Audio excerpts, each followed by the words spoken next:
নাগরিক না হলে মতুয়ারা ভোট দেয় কি করে? এগুলো মিথ্যে কথা বলছে। আপনি অলরেডি নাগরিক। নাগরিক না হলে আপনি রেশন পান কি করে?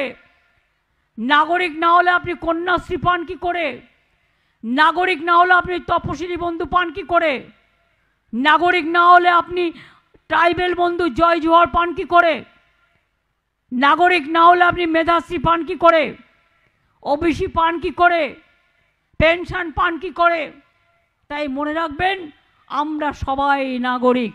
আমরা বাংলায় এনআরসি চালু করতে দেব না, দেব না, দেব না। আগেও দিইনি, এখনও দেব না। যতদিন থাকবে মোর প্রাণ, মনে রাখবেন, প্রয়োজনে দেব মোরা এক নদী রক্ত, হোক না পথের বাধা প্রস্তুর শক্ত, আমরা ভয় পাই না। আপনারা শুনলেন মুখ্যমন্ত্রী কি বলল। একেবারে সহজভাবে বলতে গেল উনি মিথ্যা কথা বলছেন।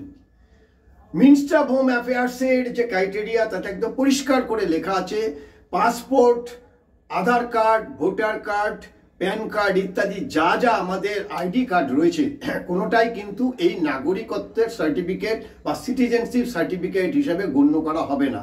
বিদেশে গেলে, বিশেষ করে আমেরিকার মতো জায়গাতে যে সমস্ত এই প্রজন্মের ছাত্ররা পড়তে যাচ্ছেন বা চাকরি করতে যাচ্ছেন, তাদের ক্ষেত্রে কিন্তু এই সিটিজেনশিপ সার্টিফিকেট অবশ্যই দরকার। সিটিজেন সার্টিফিকেটটা কি? আমি ভারতের নাগরিক, কোনো সন্দেহ নেই।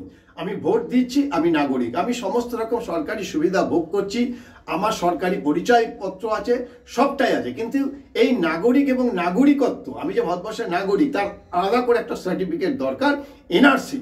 এই এনআরসি নিয়েই যত বিভ্রান্তি, এবং মুখ্যমন্ত্রী একেবারে সরাসরি তিনি মানুষকে বিভ্রান্ত করছেন, একটা বিভ্রান্তির সৃষ্টি করছেন। উনি বারবার করে বলছেন যে আমাদের প্যান কার্ড রয়েছে, আধার কার্ড রয়েছে, ভোটার কার্ড রয়েছে, আমরা যারা ভোট দিচ্ছি আমরা নাগরিক, আমরা বিভিন্ন রাজ্যের সুবিধা পাচ্ছি। একদম ঠিক, উনি যেটা বলছেন ঠিক, যে আমরা নাগরিক, এর জন্য আলাদা করে কোনো পরিচয়পত্রের দরকার নেই। কিন্তু নাগরিকত্ব, নাগরিক এবং নাগরিকত্ব, এই যে ফারাক, এই ফারাকটা উনি কাউকে বুঝতে দিতে চাইছেন না, এবং অত্যন্ত দুঃখের বিষয় এক শ্রেণীর মানুষ সেটা বুঝতে চাইছেন না। এবং কেন তিনি বারবার এই এনআরসি হতে দেব না, সিএ হতে দেব না, হলে এখানে যারা সংখ্যালঘু অর্থাৎ মুসলিম সম্প্রদায়, ওনার মূল উদ্দেশ্য হচ্ছে মুসলিম ভোটারকে তিনি যেভাবে হোক নিজের কবজায় রাখা।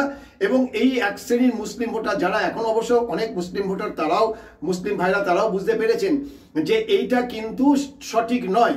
আমাদের দেশে থাকা যেমন নাগরিক, তেমন আমাদের দেশে থাকতে গেলে আলাদা করে তার পরিচয়পত্র লাগে, নাগরিকত্ব, যেটা বাইরে গেলেও কিন্তু যে কোনো মুহূর্তে লাগতে পারে। অনেক জায়গাতেই বাইরে যায়, এখন বিদেশে যাওয়াটা কোনো কঠিন কিছু না। অনেকেই ঘুরতে যাচ্ছেন, পড়াশোনা করতে যাচ্ছেন, কেউ স্পন্সর নিয়ে যাচ্ছেন, চাকরির ক্ষেত্রে যাচ্ছেন, কিন্তু সেই সময়টাই কিন্তু এই নাগরিকত্ব সার্টিফিকেটটা লাগবে।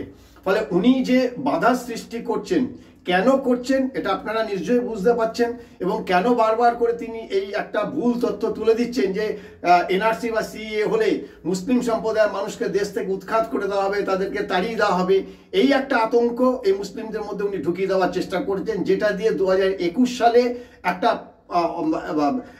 খুব খারাপ একটা পরিস্থিতি পশ্চিমবঙ্গে তৈরি হয়েছিল। বিভিন্ন জায়গায় দাঙ্গার পরিস্থিতি তৈরি হয়েছিল, অশান্তি হয়েছিল, আগুন জ্বলেছিল। ঠিক এই কারণে। কিন্তু এটার তো কোনো ভয়ের কোনো কারণ, এটা একটা অমূলক ভয়। একটা উনি শুধু এটাকে তিনি একটা হাতিয়ার করছেন, ইলেকশন হাতিয়ার করছেন, রাজনৈতিক হাতিয়ার করছেন, কিন্তু এর পেছনে অন্য কোনো কিছুই এখানে কাজ করছে না। মূল ব্যাপার হচ্ছে যে আমি ভারতবর্ষের নাগরিক, আমার নাগরিকত্ব সার্টিফিকেট থাকবে।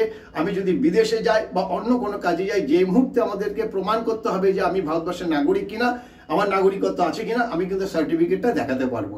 ফলে এই প্রজন্মের যারা রয়েছেন, যারা এই বিষয়টি নিয়ে এখনো অন্ধকারে রয়েছেন, তাদের কাছে অনুরোধ, আপনারা খুব ভালো করে ব্যাপারটা বুঝেন। এখন সবার কাছে স্মার্টফোন আছে, আপনারা একেবারে একটা ক্লিক করলে, গুগল থেকে একটা ক্লিক করলে মিনিস্টার অফ হোম অ্যাফেয়ার্সে চলে যান।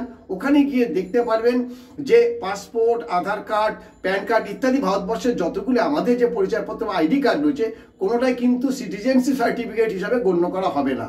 একেবারে সহজভাবে আপনারা বুঝে নিন যে আমাদের কাছে যে আইডি কার্ডগুলি রয়েছে, এটা আমি যে নাগরিক তার পরিচয়, আমার দেশের ক্ষেত্রে পরিচয়। কিন্তু আমি যখন বাইরে যাব বা আমার অন্য কোনো সময় যদি এই নাগরিকত্ব সার্টিফিকেট আছে কিনা সেটা যদি আমাদের প্রুফ করতে হয়, তাহলে এই আইডি কার্ডের একটাও কিন্তু প্রুফ হিসাবে গণ্য করা হবে না।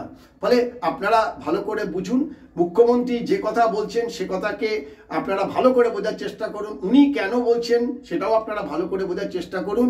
একটা বাংলায় একটা কথা আছে, পাগল নিজের ভালোটা বোঝে।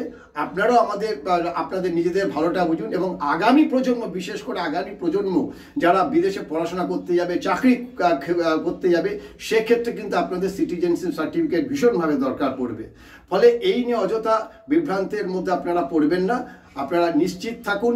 এবং যে অ্যামেন্ডমেন্ট অ্যাক্ট করা হয়েছে, যদি কেন্দ্র সরকার থেকে কোনো সার্কুলার জারি করা হয় বা যে প্রসিডিওর বলা হবে, যে প্রসিডিওরে এই নাগরিকত্ব সার্টিফিকেট পাওয়া যাবে, এনআরসি সার্টিফিকেট পাওয়া যাবে, আপনারা কিন্তু দয়া করে এই সার্টিফিকেট নেবেন আপনার ভবিষ্যৎ, আপনার পরবর্তী প্রজন্মের ভবিষ্যতের জন্য।